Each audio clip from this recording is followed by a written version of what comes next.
ओम सभी को नमस्ते जी। मंत्रोच्चारण। ओम सहना भवतु सहनौ भुनक्तु सह वीर्यं करवावहै तेजस्विनावधीतमस्तु मा विद्विषावहै। ओम शांति शांति शांति।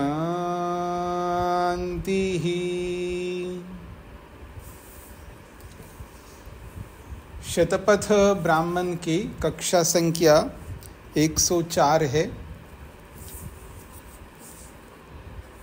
तीसरे अध्याय का पहला ब्राह्मण प्रारंभ होना है। दूसरे कांड के तीसरे अध्याय का पहला ब्राह्मण। पृष्ठ संख्या है 443।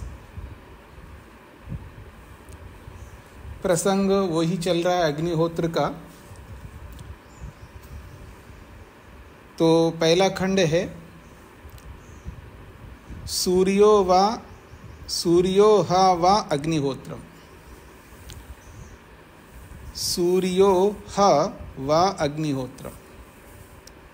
ये जो अग्निहोत्र है उस अग्निहोत्र को लेकर के कहा जा रहा है निश्चित रूप से सूर्य ही अग्निहोत्र है। अग्निहोत्र बराबर सूर्य, सूर्य बराबर अग्निहोत्र, ऐसा आप बोल सकते हो। तो ये कहना चाह रहे हैं कि सूर्य ही अग्निहोत्र है। तद यद एतस्याः अग्रे आहुते उदेत तस्मा सूर्यो अग्निहोत्र। तद यद एतस्या आहुते, जब आहुति हम देते हैं अग्निहोत्र में तो कहते हैं एतस्या आहुते है अग्रे, इस आहुति के देने से पहले। उदेत, सूर्य उदय होता है, अर्थात सूर्योदय होने के बाद हम आहुति देते हैं। तो आहुति देने से पहले सूर्य उदय होता है। तस्मा सूर्यो अग्निहोत्रम, इसलिए सूर्य को अग्निहोत्र कहा गया है।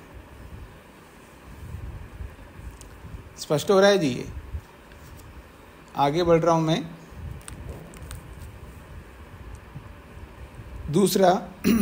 दूसरा खंड।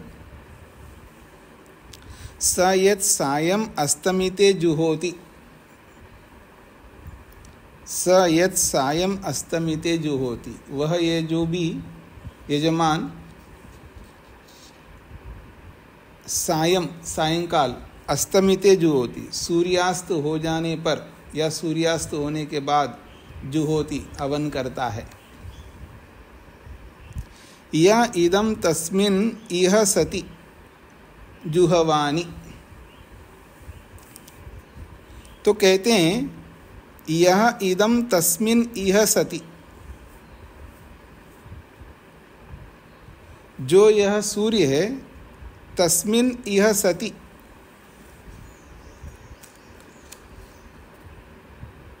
उसके यहाँ रहते हुए। तस्मिन इह सति, उस सूर्य के उदय रहते अर्थात सूर्यास्त होने से पहले। या इदम तस्मिन इह सति, जो सूर्य के रहते रहते। जुहवानी, यदि मैं हवन करूं। अतः यत् प्रातः अनुदिते जुहोति, अर्थात सूर्य अस्त होने से पहले पहले।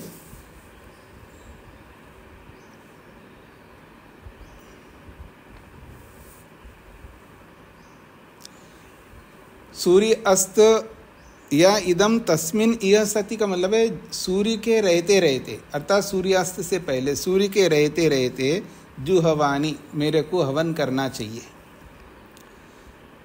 अथ यत् प्रातः अनुदिते जुहोति, अथा और यदि कोई प्रातःकाल अनुदिते जुहोति, सूर्योदय होने से पहले हवन करता है। तो कहते हैं या इदम तस्मिन इह सति जुहवानी। तो कहते हैं जो यह जो सूर्य है, इह सति जुहवानी, यानी सूर्य उदय हुआ है तब जुहवानी आहुति देता है अर्थात हवन करता है। तस्माद् वै सूर्यो अग्निहोत्र मित्याह, इसलिए सूर्य को अग्निहोत्र कहा गया है। इसका तात्पर्य है जी कि पहले खंड में ये बोला है सूर्योदय होने के बाद हवन जो करता है अर्थात सूर्य के रहते रहते जो अग्निहोत्र करता है, इसलिए सूर्य को अग्निहोत्र के साथ जोड़ दिया, इसलिए अग्निहोत्र को सूर्य कहा है। ये पहले खंड में बोला है। फिर दूसरे खंड में बोला है स यत् सायं अस्तमिते जुहोति, सायंकाल सूर्य के अस्त होने पर जो हवन करता है। तो इसका क्या भाव हुआ है कि हवन तब करो कि जब सूर्य यहाँ रहे, मतलब सूर्य के रहते हुए हवन करो। प्रातःकाल के बाद, प्रातःकाल की बात को लेकर के बोल रहे हैं। सायंकाल जब सूर्यास्त होने पर करता है तो वो ये तभी कर सकता है ना कि जब सूर्योदय होने के बाद जब प्रातःकालीन हवन करे, तब सूर्यास्त के समय या सूर्यास्त के बाद हवन करता है। सूर्य के रहते रहते जो हवन करता है तो सूर्यास्त होने के बाद सायंकाल हवन करता है, तब जाकर के दोनों मिलकर के एक हो जाएगा।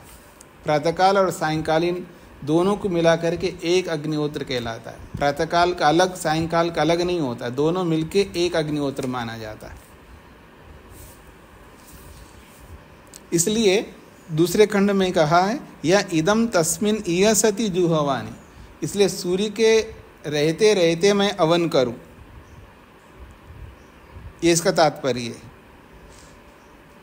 अथ यत् प्रातः अनुदिते जुहोति, यदि कोई प्रातःकाल में, पहले तो बोला है सूर्योदय होने के बाद जो हवन करता है, फिर दूसरी बात कही जा रहे हैं यत् प्रातः अनुदिते जुहोति, जो सूर्योदय होने से पहले हवन करता है।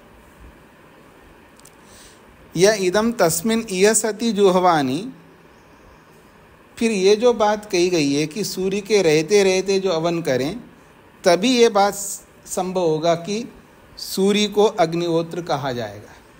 सूर्योदय होने से पहले हवन करता है तो फिर सूर्य अग्निहोत्र नहीं कहलाएगा, ये इसका तात्पर्य है। ये उस व्यक्ति के लिए कहा जा रहा है, आपने श्रोत ग्रंथों में पढ़ा है, अग्निहोत्र करने के 3 नियम बताए गए, उनको ध्यान में रख कर के बात कही जा रही है। कोई ये संकल्प करता है कि सूर्य निकलने के बाद हवन करूं, तो हमेशा सूर्य निकलने के बाद ही हवन करता है वो।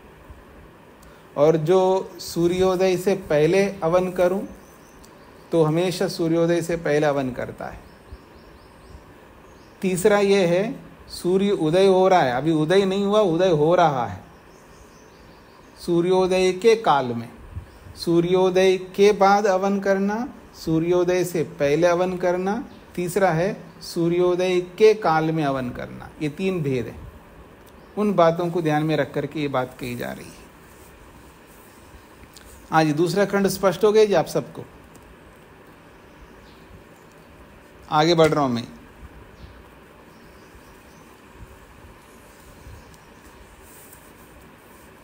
अब जो सूर्योदय होने के बाद हवन करता है, वो व्यक्ति सूर्यास्त होने के बाद हवन करेगा। तो जब सूर्यास्त होने के बाद जब हवन करता है, उस बात को लेकर के तीसरे खंड में स्पष्ट किया जा रहा है। अतः यद अस्तमेति, जब सूर्य का अस्त होता है, अतः यद अस्तमेति, जब सूर्य का अस्त होता है, तद अग्नो एव योनो गर्भो भूत्वा प्रविशति।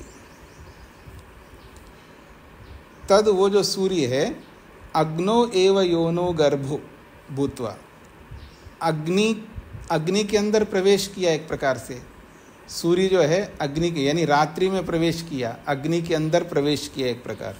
तो अग्नि के रूप में अग्नो योनो, अग्नि रूपी योनि में, अग्नि रूपी गर्भ में भूतवा, उसमें जाकर के प्रविशति, प्रविष्ट होता है, अर्थात अग्नि के गर्भ के अंदर प्रविष्ट होता है एक प्रकार से, अर्थात रात्रि के अंदर सूर्य प्रविष्ट हो गया एक प्रकार से।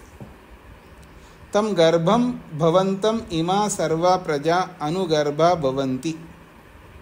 तम गर्भम भवंतम, उस सूर्य को गर्भ में रहते हुए को देख करके इमा सर्वा प्रजा, बाकी सारी प्रजा जो है अनुगर्भा भवंती। अनुगर्भा भवंती का मतलब है सभी प्रजाएं जो है वो भी गर्भ के अंदर प्रविष्ट हो जाती हैं, अर्थात सारी प्रजा भी वो नींद में चली जाती है रात को। और जब रात्रि में नींद में चली जाती है सारी प्रजा तो कहते हैं ईलिता ही शेरे, ईलिता ही शेरे, अर्थात एक प्रकार से जैसे कोई माँ किसी बच्चे को ईलिता, ईलिता का मतलब है यहाँ पर कि कोई लोरी सुनाते हुए उसको सुलाती हो, जैसे कोई लोरी सुनाते हुए बच्चे को सुलाती हो, ऐसी प्रजा रात्रि के अंदर चली जाती है। और जब निद्रा में चली जाती है प्रजा तो उसके लिए कहा संजानाना, संजानाना, अच्छा यद रात्रि तीरा, हाँ संजानाना, सब एक से हो जाते हैं, वहाँ कोई छोटा कोई बड़ा, कोई स्त्री कोई पुरुष, ऐसा नहीं भेद होता है। जब सब लोग नींद में चले जाते हैं सब एक समान होते हैं, सब सोए हुए होते हैं, सब परमात्मा के अधिकार में चले जाते हैं। उपनिषद में भी आपने पढ़ा होगा कि जब व्यक्ति सो जाता है तो वहाँ कौन इंजीनियर, कौन डॉक्टर, कौन विद्वान, कौन मूर्ख, कौन स्त्री, कौन पुरुष, कोई भेद नहीं रहता है, सब परमात्मा के अधिकार में जाते सोते समय, सब एक समान हो जाते हैं। उस एक समान के लिए बोला है संजानाना, सब एक जैसे हो जाते हैं। वो राजा हो, रंक हो या कोई भी व्यक्ति हो, सब एक समान हो जाते हैं। अतः यद रात्रि ही तीरा एव तत् करोति, एक प्रकार से रात्रि जो है उन सब को तीरा एव एतत् करो, अर्थात उनको एक प्रकार से छिपा करके रखती है रात्रि सबको। तीरा इव ही गर्भ, जैसा कि गर्भ जो है छिपा हुआ सा रहता है, ऐसे रात्रि में सोने वाले सब जो है एक प्रकार से छिपे हुए रहते हैं, एक प्रकार से सब अंतर्धान हो जाते हैं, इसका ये तात्पर्य है।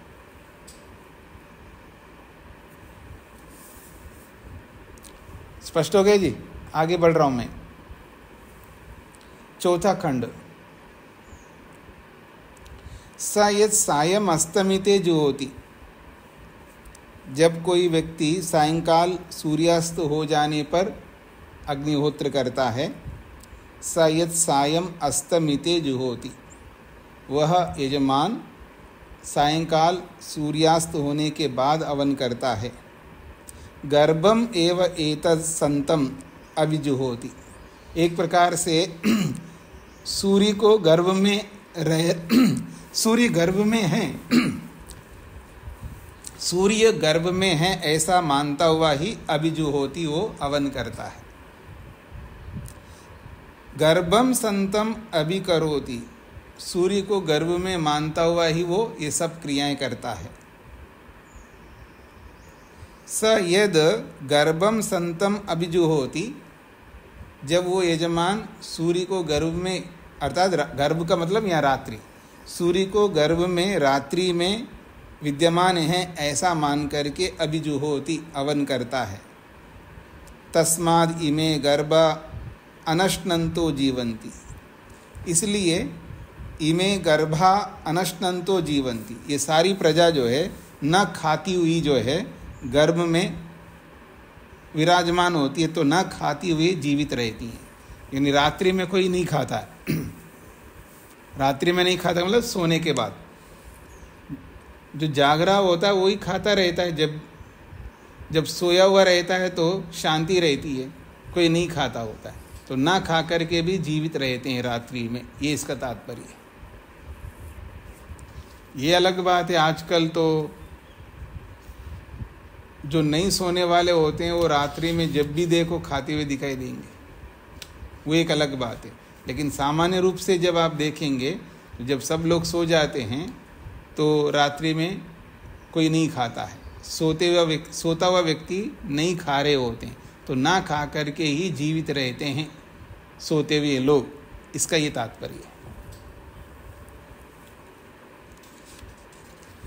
हाँ जी, आगे बढ़ रहा हूँ मैं।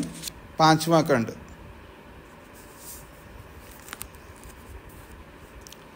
5वां खंड है, अथ यद प्रातः अनुदिते जुहोति। यदि कोई व्यक्ति प्रातःकाल अनुदिते जुहोति, सूर्योदय से पहले हवन करता है। अथ यद प्रातः अनुदिते जुहोति, सूर्योदय से पहले ही कोई यजमान अग्निहोत्र करता है, तो कहते हैं प्रजनयति एव एनम एतस्सो अयम तेजो भूत्वा विभ्राजमान उदेति।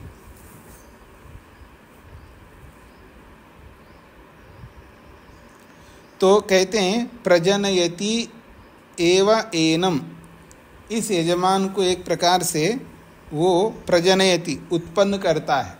सूर्य किस रूप में उत्पन्न करता है? तेजो भूत्वा, उसको तेजोमय बना करके, प्रकाशवान बना करके, विभ्राजमाना, चमकीला बना करके, ज्ञान से युक्त होकर के, उदेति, वो उदय होता है।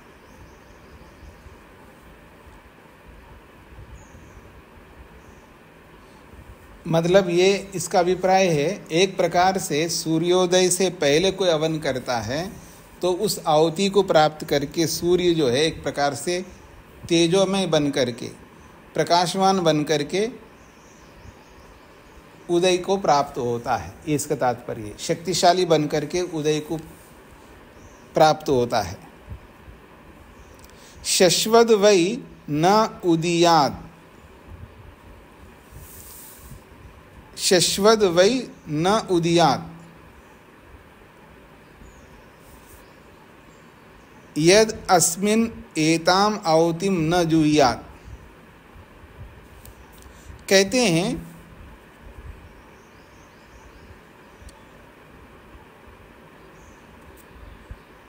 शश्वत, निश्चित रूप से, शश्वत का अर्थ होता है निश्चित रूप से। शश्वत वै न उदीयात्, निश्चित रूप से वो न उदीयात्, वो उदय को प्राप्त ना हो, अर्थात ठीक से वो उदय को प्राप्त नहीं होता है। यद अस्मिन् एताम आहुतिम न जुह्यात्, यदि सूर्योदय से पहले जो आहुति देनी चाहिए यजमान को वो आहुति न दे तो शश्वत वै न उदीयात्, जिस तेजोमय होकर के, प्रकाशमान होकर के जो उदय होता है वैसा उदय नहीं होगा।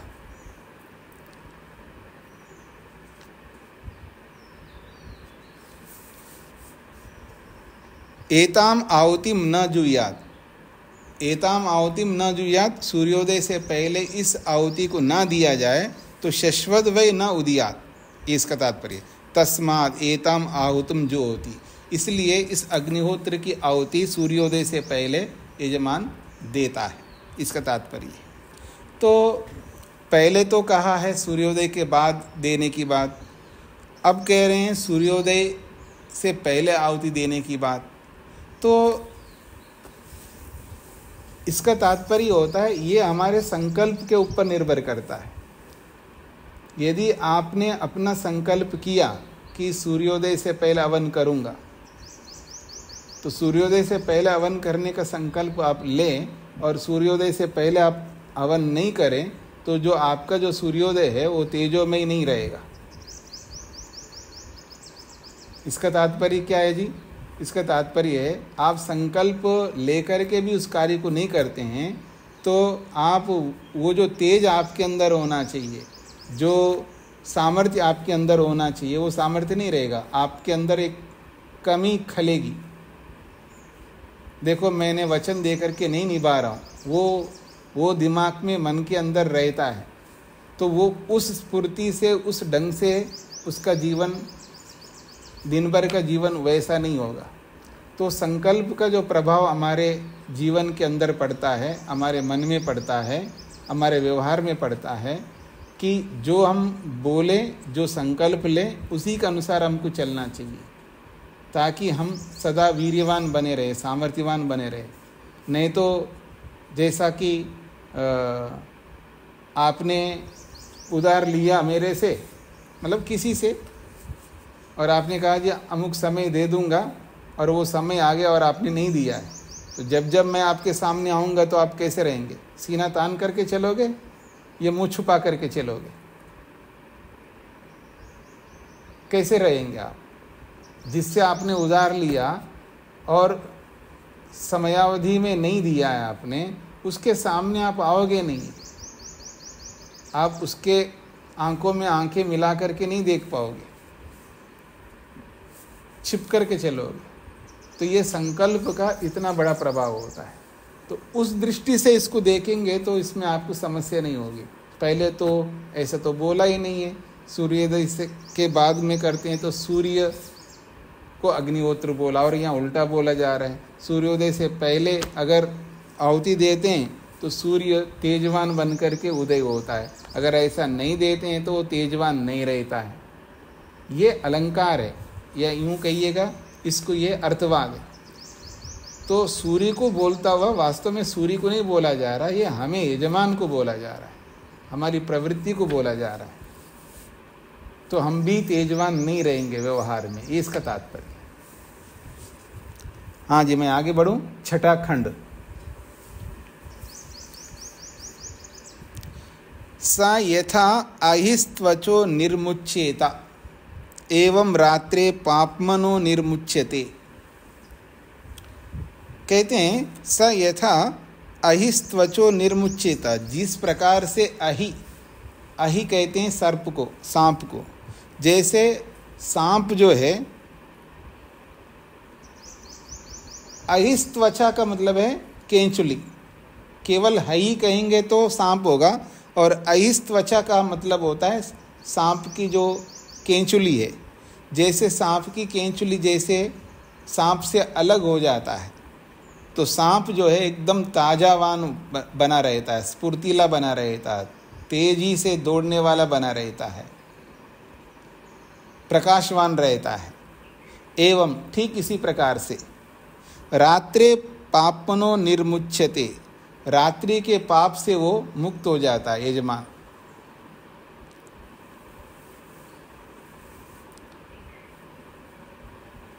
तो रात्रि के पाप से विमुक्त होता है का मतलब है जो पाप के जो संस्कार हैं उनसे मुक्त होता है। फिर प्रातःकाल व्यक्ति जब हवन करता है तो रात्रि में जो भी गलत सोच रखता था, गलत ढंग से स्वप्न ले रहा था, गलत गलत भाव ला रहा था, वो सारे संस्कारों से वो दूर होकर के कि ऐसा संकल्प करता है कि मैं इस तरह के दोषों से युक्त ना हूँ। यतः वा अहिस्त्वचो निर्मुच्येत एवं सर्वस्मात् पापनो निर्मुच्यते। जिस प्रकार से सांप केंचुली से मुक्त होकर के ताजगी से युक्त होता है, एवं उसी प्रकार से ये यजमान भी सर्वस्मात् पापनो निर्मुच्यते, वो सभी प्रकार के पाप की भावनाओं से, पाप के उन विचारों से विमुक्त हो जाता है, वो भी छूट जाता है। या एवं विद्वान अग्निहोत्रम जो होती, जो संकल्प के अनुसार, संकल्प जैसा लेता उस संकल्प के अनुसार जो कोई विद्वान संकल्प के अनुरूप अग्निहोत्र करता है, वो भी पापों से, पाप के विचारों से मुक्त होता है। तद एतस्य एव अनु प्रजातिम इमा सर्व प्रजा अनुप्रजायन्ते विहि सृज्यन्ते यथार्थम। तो कहते हैं तद एतस्य एव अनुप्रजातिम, तो तद एतस्य एव इसी अग्निहोत्र के अनुरूप प्रजातिम इमा, तो ये प्रजा जो उत्पन्न होती है इस अग्निहोत्र के अनुसार ही उत्पन्न होती है। अर्थात अग्निहोत्र के माध्यम से जो हम संकल्प लेते हैं, जो व्रत धारण करते हैं, उसके अनुरूप ही हमारी प्रजा, हमारी संतान उत्पन्न होती है। तो इमा सर्वा प्रजा अनुप्रजायन्ते, ये सारी प्रजा जो भी हम पैदा करते हैं वो अग्निहोत्र के अनुसार ही, अग्निहोत्र के संकल्प के अनुरूप ही उत्पन्न होती है। फिर कहा है वी ही सृज्यन्ते यथार्थम, और यथार्थ में वो प्रजा अनुकूल होकर के जैसे जैसे विसृज्यन्ते, मतलब जैसे हम उनको बनाना चाहते हैं अपनी प्रजा को, वैसे वैसे जो है वो प्रजा जो है बनती जाती है। ये अग्निहोत्र की महिमा है। यानी अग्निहोत्र मात्र केवल हवन नहीं है, अग्निहोत्र मात्र केवल आहुति देना नहीं है, अग्निहोत्र के साथ साथ जो है हमारे बहुत सारे संकल्प जुड़े रहते हैं। इदम अहम अनृता सत्यम उपैमी वाले जो संकल्प है, वो संकल्पों से युक्त होकर के जब अग्निहोत्र करता है तो वो नियमों में बंधा रहता है, नियमों के अनुसार जीवन व्यतीत करता है, और उन नियमों के अनुसार ही वो प्रजा को उत्पन्न करता है। फिर वो जैसी प्रजा को बनाना चाहता है वैसी प्रजा, उसकी संतान वैसी बनती है। ये इसका सार है। 7वां खंड है स यह पुरा आदित्यस्य अस्तमयात्, स यह पुरा आदित्यस्य अस्तमयात् आवनीयम उद्धरति,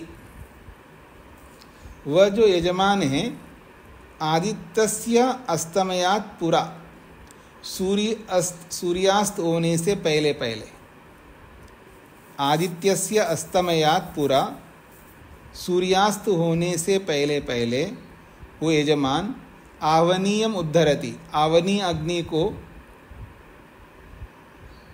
उद्धरति, उसको सुलगाता है, अर्थात उसको प्रज्वलित करता है। तो कहते हैं एते वै विश्वे देवा रश्मयो अथ यत् परम भा प्रजापतिर्वा स इंद्रो वा। तो कहते हैं एते वै विश्वे देवा, ये सारे के सारे जो विश्व के देव हैं जिनको रश्मियाँ कहा जाता है, तो एते वै विश्वे देवा अर्थात रश्मया, ये जो रश्मियाँ हैं, अथ यत् परम बा, और जो उत्कृष्ट प्रकाश है सूर्य का, प्रजापतिर्वा अथवा प्रजापति कहो उसको, स इंद्रो वा, चाहे उसको इंद्र कहो, प्रजापति कहो, या उत्कृष्ट प्रकाश कहो, या रश्मियाँ कहो। एतद् ऊहा वै विश्वे देवा अग्निहोत्रम जुवता गृहानागच्छन्ति।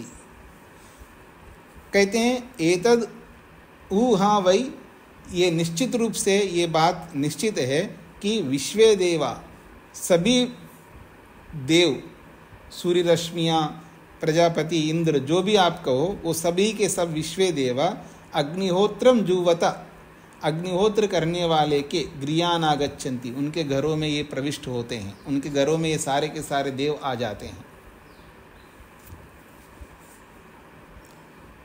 स यस्य अनुद्धृतम आगच्छन्ति तस्मात् देवा अपप्रयन्ति, स यस्य अनुद्धृतम आगच्छन्ति, यदि आवनीय अग्नि को सुलगाने से पहले वो सभी रश्मियाँ आते हैं, तो कहते हैं स यस्य अनुद्धृतम आगच्छन्ति, अर्थात आवनीय अग्नि को सुलगाने से पहले यदि ये देव आते हैं, जैसे वो आते हैं, तस्मात् देवा अपप्रयन्ति, वो वापस लौट के जाते हैं। तद्वा अस्मै तद वृद्ध्यते, ऐसे उस यजमान के लिए तद वृद्ध्यते, उसके लिए उसके ऐश्वर्य का, उसका तेज का वो क्षीण हो जाता है। वृद्ध्यते का मतलब है वो क्षीणता को प्राप्त होता है, निष्फल हो जाता है, मतलब विधि के अनुसार जब नहीं करता है तो वो निष्फल हो जाता है। यस्मात् देवा अपप्रयन्ति, जिस कारण से देव लोग आकर के लौट जाते हैं, तस्य अनुवृद्धम, उस यजमान की जो है अनुवृद्धम, उसका जो यश है, उसकी जो कीर्ति है, उसका जो फल है वो क्षीण हो जाता है। यश्च वेद यश्च न अनुवृद्धम, तो कहते हैं तस्य अनुवृद्धम यश्च वेद यश्च न, और उसके क्षीण होने के बाद में यदि कोई ये जानता है आवनी अग्नि को सुलगाया अथवा नहीं सुलगाया, यानी यूं कहिएगा कि एक प्रकार से ऐसा भी कह सकते हैं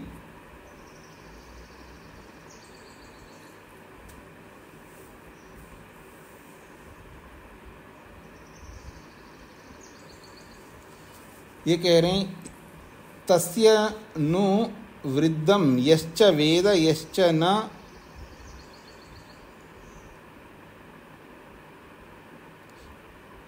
हाँ, तो कहते हैं यदि उसका क्षीण हो गया उसके बाद में भले वो जाने कि अग्नि आवनी अग्नि को सुलगाना चाहिए अथवा नहीं सुलगाना चाहिए, ऐसा वो जाने या ना जाने उससे कोई फर्क नहीं पड़ता है। अनुवृद्धम अभ्यस्तम आगाद इत्याहु, लोग ये कहते हैं कि अनुवृद्धम अभी अस्तम अगाध इत्याहु, अस्तम अगाध इत्याहु, ये तो सूर्यास्त हो गया है, उसके बाद आप उस आवनी अग्नि को सुलगाया अथवा नहीं सुलगाया उससे कोई फर्क नहीं पड़ता। यानी सूर्यास्त होने से पहले पहले आवनी अग्नि को प्रज्वलित करना चाहिए। यदि आवनी अग्नि को प्रज्वलित आप सूर्यास्त के बाद में अगर कर रहे हैं तो आपने आवनी अग्नि को सुलगाया ऐसा जानो अथवा आवनी अग्नि को प्रज्वलित नहीं किया ऐसा जानो, उससे कोई फर्क नहीं पड़ता है। पर लोग तो यही कहते हैं सूर्यास्त के बाद में इसने अग्नि को प्रज्वलित किया है, तो उसको अनुचित माना जाता है। इसका ये तात्पर्य है। तस्य अनुवृद्धम, तस्य अनुवृद्धम का मतलब है उसका फल तो नष्ट हो गया है एक प्रकार से, क्योंकि सूर्यास्त के बाद में उसने अगर आवनी अग्नि को प्रज्वलित किया है तो उसको जो यश मिलना चाहिए, उसको जो यथार्थ फल मिलना चाहिए वो तो मिल नहीं रहा है। तो जब फल ही विनाश को प्राप्त हो गया है तो यश्च वेद यश्च न, चाहे आपने आवनी अग्नि को प्रज्वलित किया ऐसा जानो अथवा मत जानो। अस्तम अगाध इत्याहु, सूर्यास्त तो हो ही गया है, अब सूर्यास्त होने के बाद आप कुछ भी करो या ना करो उससे कोई फर्क नहीं पड़ता, ऐसा लोग कहते हैं। इसलिए विधि के अनुसार व्यक्ति को करना चाहिए, आवनी अग्नि को तब प्रज्वलित करना है जब सूर्यास्त होने से पहले, इसका तात्पर्य है। पता नहीं मैंने आपको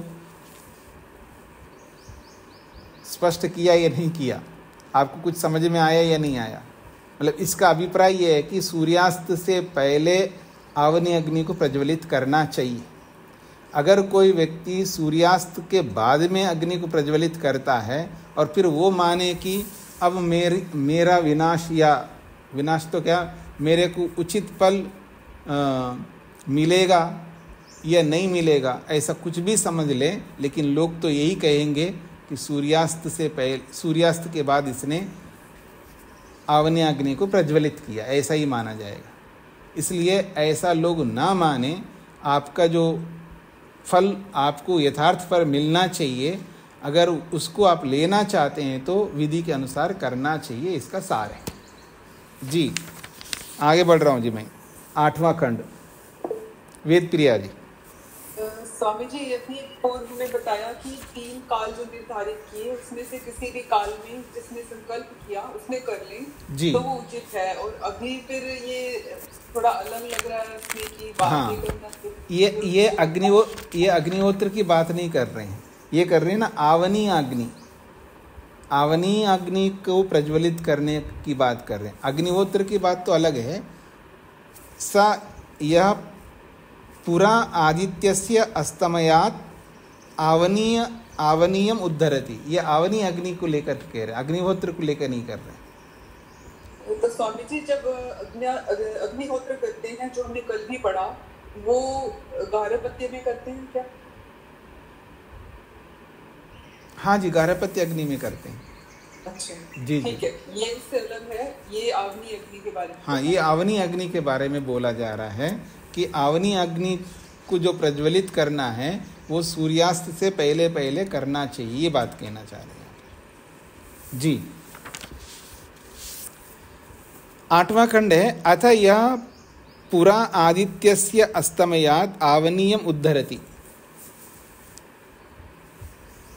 यदि कोई व्यक्ति, अथ यदि कोई व्यक्ति यह पुरा आदित्यस्य अस्तमयात्, सूर्य के सूर्यास्त होने से पहले पहले आवनीयम उद्धरति, आवनी अग्नि को प्रज्वलित करता है, तो उसके लिए बोला जा रहा है यथा श्रेयसी आगमिष्यति आवसथेन उपक्लिप्तेन उपासीता। ये तो ऐसा है, यथा जैसे कि श्रेयसी आगमिष्यति, यदि कोई विशिष्ट व्यक्ति आपके घर में आएगा, तो जब उत्कृष्ट व्यक्ति आपके घर में आएगा ऐसा मान करके आप क्या करते हैं, आवसथेन उपक्लिप्तेन उपासीता। आवसथेन का मतलब है उसके रहने के लिए, उस श्रेष्ठ व्यक्ति के रहने के लिए उसका जो रहने का स्थान है उसका साफ सफाई, शुद्धि आदि, पवित्रता आदि करके उसके अनुकूल बना करके उपासीता, उसका बाट आप देखते हैं, बस अब आने वाले हैं श्रेष्ठ व्यक्ति, अतिथि व्यक्ति। एवं इसी प्रकार से तत्सा यस्य उद्धृतम आगच्छन्ति, एवं इसी प्रकार से तत्सा यस्य उद्धृतम आगच्छन्ति तस्य आवनीयम प्रविशन्ति। यस्य उद्धृतम आगच्छन्ति, जो सूर्यास्त से पहले आवनी का आपने प्रज्वलित किया है, उसके बाद जो देव आएंगे, सूर्य की किरणें जो पीछे बताए थे, तो सूर्य की किरणें जो आगच्छन्ति आपके उस आवनी पर आएंगे, तो तस्य आवनीयम प्रविशन्ति, उसके आवनीय अग्नि में वो प्रविष्ट होते हैं। तस्य आवनीय निवसन्ते, उसके आवनी अग्नि में वो निवास को प्राप्त होता है, अर्थात उसको स्थान बनाते हैं। वो देवलोक जो है उस आवनी के अंदर प्रविष्ट होकर के उस आवनी अग्नि को अपना स्थान बना लेते हैं, इसका तात्पर्य। स्पष्ट हो गए जी? अर्थात सूर्य की किरणें जो है आवनी अग्नि के साथ जुड़ जाएंगे तो अच्छा माना जाता है, ताकि सूर्य की किरणें पड़नी चाहिए। यानी प्रातःकाल तो सूर्य की किरणें पड़ ही रहे हैं, और आवनी अग्नि को प्रज्वलित जब करते हैं तो सूर्यास्त से पहले करते हैं, तो सूर्य की किरणें उस आवनी अग्नि के साथ जुड़ जाएंगे, ये इसका तात्पर्य है।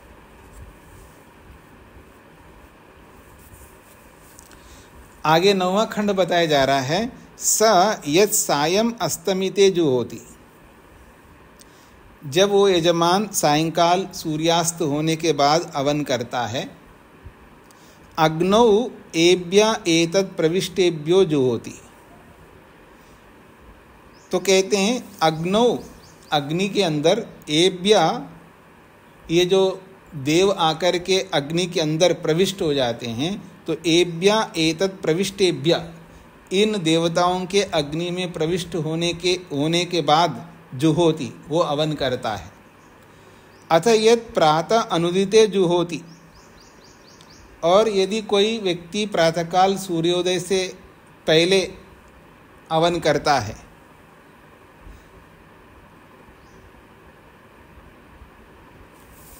जुहोति, अप्रेतेभ्य एव एभ्य एतज्जुहोति। अप्रेतेभ्य एक प्रकार से अप्रेतेभ्य एव एभ्य एतज्जुहोति, यानी सूर्य के किरणों के जाने से पहले, देवों के बिना गए, ऐसा कह सकते हैं। हाँ, अप्रेतेभ्य एव एभ्य, इन देवों के जाने से पहले ही एतज्जुहोति, वो व्यक्ति अवन करता है। तस्मात् उदित होमिनाम विच्छिन्नम अग्निहोत्रम मन्यामहे। कहते हैं यदि सूर्योदय होने से पहले अगर कोई अवन करता है तो एभ्या अप्रेतेभ्य एव एभ्य एतद् जो होती, उन देवों के जाने से पहले ही वो अग्निहोत्र करता है, ऐसा माना जाएगा। तस्मात् इसीलिए उदित होमीनाम विच्छिन्नम अग्निहोत्रम मन्यामहे। उदित होमीनाम विच्छिन्नम, जो सूर्योदय होने के बाद में, सूर्योदय के पश्चात करने वाले उस अग्निहोत्र को विच्छिन्नम अग्निहोत्रम मन्यामहे, वो विच्छिन्न अग्निहोत्र माना जाता है, अर्थात खंडित अग्निहोत्र माना जाता है, अर्थात उस अग्निहोत्र का निष्फल माना जाएगा।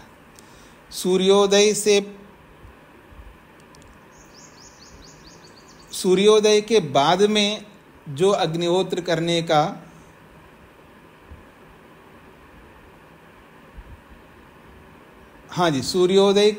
सूर्योदय होने के बाद अग्निहोत्र करने का जो संकल्प करता है और वो सूर्योदय होने से पहले अग्निहोत्र करने लगे तो उसका अग्निहोत्र खंडित हो गया है, ऐसा मन्यामहे मानते हैं। इति यह स्म आसुरी, ऐसा आसुरी नामक ऋषि मानता है। यथा शून्यम आवसथम आहरेद एवं तदिति। कहते हैं यथा, जैसे कि कोई शून्यम, सूने घर में, अर्थात घर में कोई है ही नहीं है, घर के अंदर कोई है ही नहीं है, तो ऐसे शून्य लोगों, अर्थात जहाँ कोई व्यक्ति नहीं है उसके लिए भोजन लाया हो, कोई व्यक्ति घर के अंदर तो है ही नहीं लेकिन वहाँ भोजन ला करके रख दे, ऐसा इसको माना जाएगा।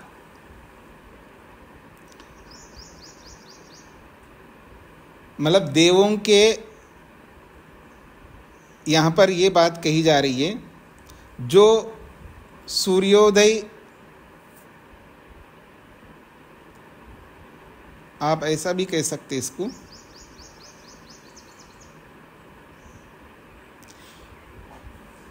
इसको दोबारा मैं बोलता हूँ। सा यत् सायं अस्तमिते जो होती, जो सायंकाल सूर्यास्त होने के बाद अवन करता है, तो उसके लिए बोला है अग्नौ एव एभ्य एतत् प्रविष्टेभ्यो जो होती। तो जो अग्नि में, अग्नौ एव एभ्य एतत् प्रविष्टेभ्य जो होती, जो अग्नि में देव प्रविष्ट हो जाते हैं, तो देवों के अग्नि में प्रविष्ट होने के बाद वो जुहोति अग्निहोत्र करता है। ये सूर्यास्त की बात कही है। अथ यत् प्रातः अनुदिते जुहोति, अब प्रातःकाल आते ही सूर्योदय से पहले वो अग्निहोत्र करता है, तो सूर्योदय होने से पहले अग्निहोत्र करता है, तो देव जो अग्नि में प्रविष्ट हुए थे उनके जाने से पहले अग्निहोत्र कर रहा है, ऐसा माना जाएगा। तो उसके लिए बोला जा रहा है कि अप्रेतेभ्य एव एभ्य एतद् जुहोति, यानी देवों के जाने से पहले ही यह अग्निहोत्र कर रहा है। तस्मात्, इसलिए उदित होमीनाम विच्छिन्नम अग्निहोत्रम मन्यामहे। उदित होमीनाम, जब कोई व्यक्ति सूर्योदय के बाद में अगर वो अग्निहोत्र कर रहा है तो उच्छिन्नम अग्निहोत्रम मन्यामहे, ये अग्निहोत्र उसका खंडित हो गया है, ऐसा माना जाता है।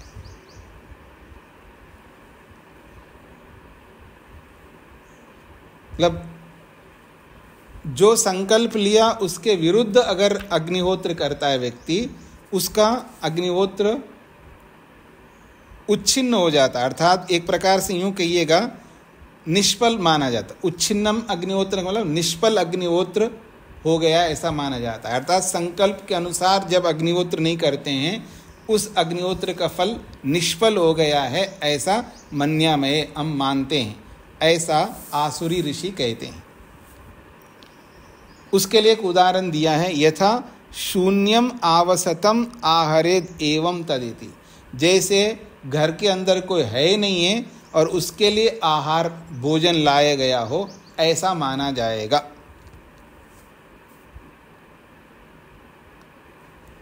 हाँ जी, कुछ स्पष्ट हो गए जी। यानी जो देव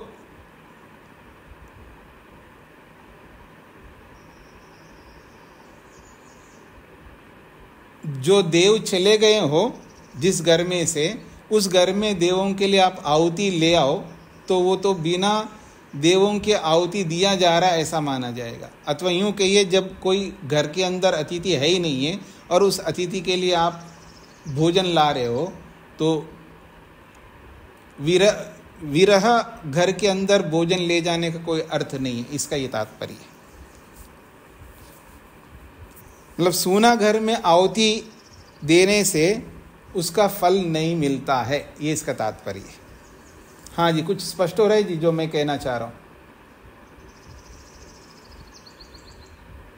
वर्मा जी।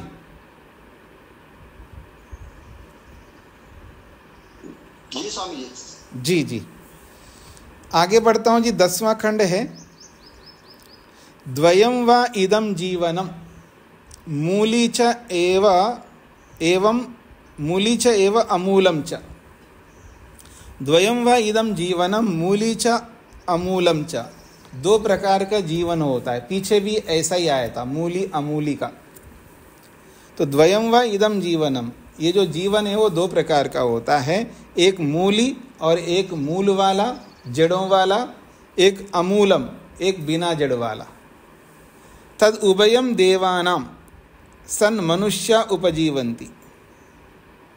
तद उभयम देवानाम, ऐसा दो प्रकार देवों का, ये दो प्रकार का जीवन होता है। तो तद उभयम देवानाम सत, वो देवों के लिए दो प्रकार का है। मतलब वो देवों की एक प्रकार से दो प्रकार की संपत्ति है, एक जड़ वाला जीवन और एक बिना जड़ वाला जीवन। और मनुष्य उपजीवंती, और उसी के सहारे से मनुष्य लोग भी जीते हैं। तो मूल वाला जीवन क्या है और बिना मूल वाला जीवन क्या है, वो बताया जा रहा है। पशवो अमूला, ये जो पशु है ये बिना जड़ वाले जीवन है, अर्थात उसका जड़ जमीन के साथ जुड़ा नहीं है, वो कहीं भी आना जाना कर सकती, उसका कोई मूल नहीं होता है। औषधयो मूलिन्या, और जो औषधियाँ हैं, वनस्पतियाँ जो औषधियाँ हैं जिसको हम अन्न के रूप में समझ सकते हैं, ये सब मूलिन्या, ये सब मूल वाले हैं, क्योंकि इनके जड़ होते हैं धरती के अंदर। पशवो अमूला, ये जो पशु है ये बिना मूल के बिना जड़ के जीवन वाले हैं। औषधिर मूलिनी, और औषधियाँ जो है ये मूल वाली हैं। और इस औषधि रूपी मूल वालों को जगद्वा आपा पीतवा, तो मूल वाली औषधियों को पशु जो है खा करके और आपा पीतवा या अपह पीतवा जल पी करके, तथा ऐसा रसा संभवती, फिर वो एक विशेष रस को उत्पन्न करते हैं पशु, अर्थात यहाँ पशु से गायों को लिया जा रहा है, क्योंकि रस का अर्थ यहाँ दूध लिया जा रहा है, जो याग में जो अग्निहोत्र में जिसका प्रयोग किया जाता है। तो दो प्रकार का जीवन है, एक मूल वाला जीवन, एक बिना मूल वाला जीवन। मूल वाला जीवन तो हो गया है औषधियाँ, और अमूल वाला जो जीवन है वो पशु। और मूल वाले जीवन मतलब मूल वाले जो औषधियाँ हैं उनको पशु जगद्वा खाती हैं या खाते हैं, और अपा पीतवा फिर जल पीते हैं। ततः उस मूल वाली औषधियों को खा करके जल पी करके, ततः ऐसा रस संभवती, उससे ये दूध रूपी रस उत्पन्न होता है। आगे बढ़ रहा हूँ, 11वां खंड। स यत् सायं अस्तमिते जुहोति, वो जो यजमान सायंकाल सूर्यास्त होने के बाद जो अवन करता है। अस्य रसस्य जीवनस्य देवोभ्यो जुहवानी, इस जीवनीय रस को देवों के लिए जुहवानी, आहुति देना चाहता हूँ, ऐसा यजमान समझता है। सूर्यास्त होने के बाद जो हवन करता है, इस दूध रूपी रस से ही वो देवों को आहुति देना चाहता है। यद येषाम इदम सद उपजीवामा, और जिनके इस रस को सहारा लेकर के उपजीवामा, हम जीवित रहते हैं, मतलब उस दिए गए जो रस है उसके सारे हम भी जी रहे होते हैं। अर्थात हम लोग भी हवन करने के बाद जो यज्ञशेष होता है उसको हम लोग भी खा करके हम लोग भी जीवित रहते हैं। इति, इस प्रकार से, स यत् ततो रात्रि अशनानि उतोच्छिष्टम एव, स यत् ततो रात्रि अशनानि, और जो रात्रि को जो हम भोजन करते हैं, अशन कहते हैं भोजन को, जो अग्निहोत्र करने के बाद जो रात्रि अशनानि, रात्रि वाला यानी सायंकालीन जो भोजन करते हैं वो कैसा होता है? उतोच्छिष्टम एव, मतलब आहुति देने के बाद जो बचा हुआ रहता है उसको ही हम लोग ग्रहण करते हैं। तन निरवत्त बलि अश्नाति, तद निरवत्त बलि अश्नाति, यानी निरवत्त बलि का मतलब है यहाँ पर जो बलि निकाला हुआ, अर्थात यज्ञशेष। निरवत्त बलि अश्नाति का मतलब है आहुति देने के बाद जो बचा हुआ है उसको अश्नाति, यजमान खाता है। उतोच्छिष्टस्य ही एव अग्निहोत्रम जुह्वत् अशिता, उतोच्छिष्टस्य, हुतोच्छिष्टस्य ही एव अग्निहोत्रम, अग्निहोत्र में आहुति देने के बाद जो बचा हुआ है उसी को अशिता, खाने वाला यजमान होता है, ये इसका तात्पर्य। 12वां खंड। अथ यत् प्रातः अनुदिते जुहोति, और यदि जो प्रातःकाल सूर्योदय से पहले जो अग्निहोत्र करता है, अस्य रसस्य जीवनस्य देवेभ्यो जुहवानी, इस दूध रूपी रस को देवों के लिए वो जुहवानी आहुति प्रदान करता है। यद येषाम इदम सद उपजीवाम, और उस हवन करने के बाद में जो उत्शेष होता है उसके सहारे से यजमान लोग भी जीवित रहते हैं। इति स यत् ततो ही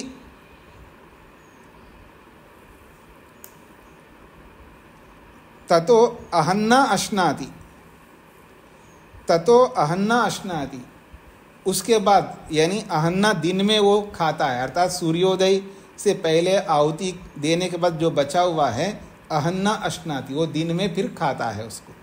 उतोच्छिष्टम एव तन निरवत्त बलिनी अश्नाति, जो आहुति देने के बाद ही वो जो आहुति शेष होता है उसी को वो यजमान अश्नाति खाता है।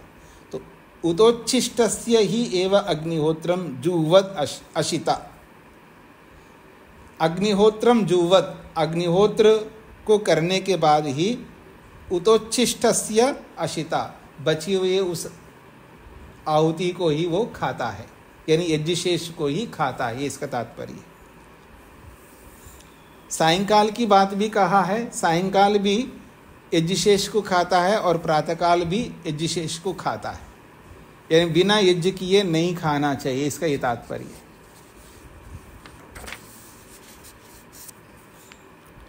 हाँ जी, आगे बढ़ रहा हूँ जी मैं।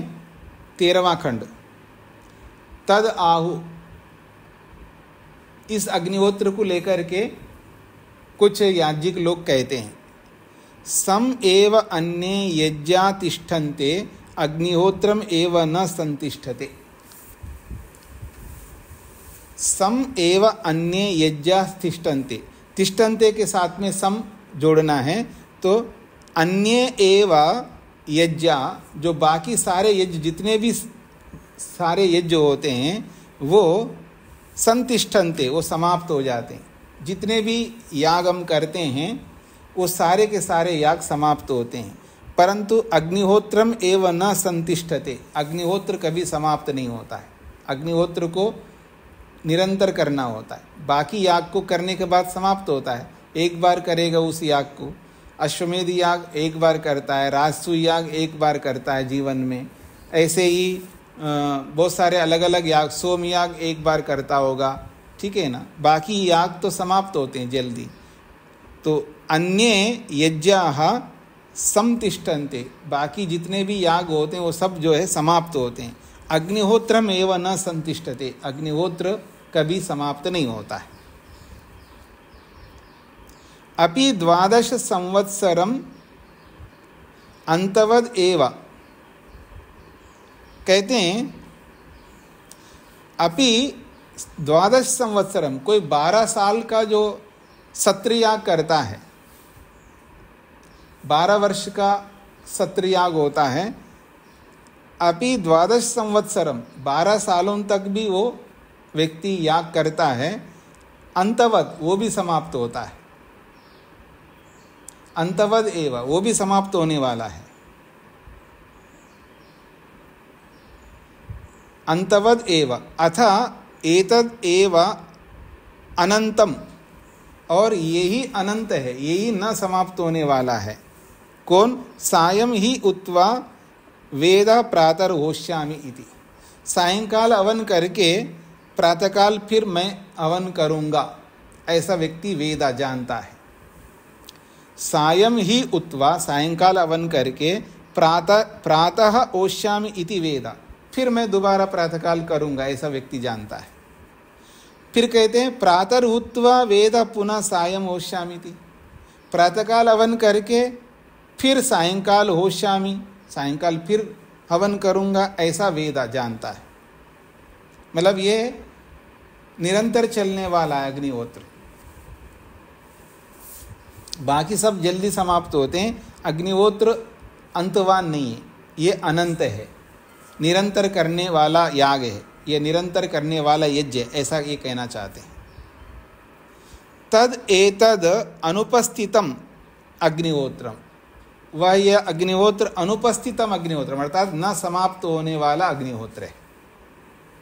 तस्य अनुपस्थितम अनुपस्थिता इमा प्रजा प्रजायन्ते, उस न समाप्त होने वाले अग्निहोत्र के अनुसार ये सारी प्रजा भी उसी प्रकार न समाप्त होने वाली प्रजा बनी रहती है, अर्थात निरंतर प्रजा उत्पन्न होती रहती है।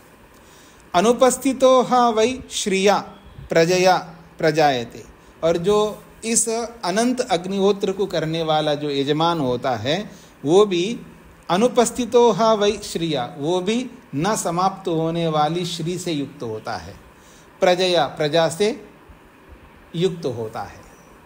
या एवं एतद अनुपस्थितम अग्निहोत्रम वेदा, जो इस अग्निहोत्र को न समाप्त होने वाला अग्निहोत्र मान करके निरंतर करता रहता है, उसकी श्री, उसकी ऐश्वर्य, उसकी स्त्री, उसकी प्रजा, ये भी समाप्त न होने वाला रहता है, इसका तात्पर्य है।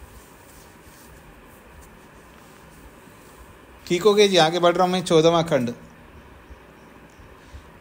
तद दुग्ध्वा अधिश्रयति, जो अग्निहोत्र के लिए आहुति देनी होती है वो दूध की आहुति देनी होती है जी। आपने श्रुत ग्रंथों में जो अग्निहोत्र किया जाता है मुख्य आहुति दूध की होती है। तो तद दुग्ध्वा अधिश्रयति, दूध को गाय से दूह करके वो अधिश्रयति, उसको गर्म करने के लिए रखता है। श्रितम असत, जब तक वो पकता नहीं है तब तक वो रखता है। तद आउ, उस दूध को गर्म करने के संदर्भ में लोग कहते हैं, क्या कहते हैं? यर्री उदंतम तर्री श्रितम, जब तक वो गर्म नहीं होता है तब तक उसको अग्नि पर रखना चाहिए। तर्री जुया, तभी उस दूध को लेकर के आहुति देनी चाहिए। अर्थात उदंतम, उदंतम का मतलब एक उबाल जितना, जैसे बोला जाता ना, बस दूध को ज़्यादा उबालना नहीं चाहिए, एक उबाल सा आ जाए तो उसको उतार देना चाहिए। तो उदंतम का मतलब है एक उबाल। तद्वै न उदंतम कुर्यात, और बहुत अधिक उबाल नहीं करना चाहिए। तद्वै न उदंतम कुर्यात, अर्थात उसको बहुत अधिक उबालना नहीं चाहिए। उपह दहेद, अगर ऐसा करो तो वो निश्चित रूप से जल जाएगा दूध। उदंतम कुर्यात अप्रजज्जी वै रेतः, यदि बहुत अधिक उबाल करोगे, अप्रजज्जी वै रेता, उसका जो सामर्थ्य है वो अप्रजज्जी नष्ट हो जाएगा। उपदग्धम तस्माद न उदंतम कुर्यात, इसलिए जला हुआ जो दूध होता है वो आहुति के लिए उचित नहीं है। तस्मात न उदंतम कुर्यात, उसको बहुत अधिक उबालना नहीं चाहिए, ये इसका तात्पर्य है। आपने देखा होगा बहुत सारे लोग जो है दूध को उबालते रहते, पता नहीं क्यों ज़्यादा उबालते रहते हैं। जितना ज़्यादा उबालेंगे ना उतना ही अधिक उसका जो सामर्थ्य है, उसका जो वीर्य है, उसकी जो उर्वरक शक्ति है वो समाप्त होता रहता है। इसलिए अधिक उबालना नहीं चाहिए, ऐसा आयुर्वेद भी कहता है। वो दूध को गाढ़ा करने के लिए, मलाई निकालने के लिए, वो ऐसा लोग करते हैं, हलवाई लोग ज़्यादा इस तरह करते हैं। इतना ही रखते हैं जी आज। ओम शांति शांति शांति। सभी को नमस्ते जी।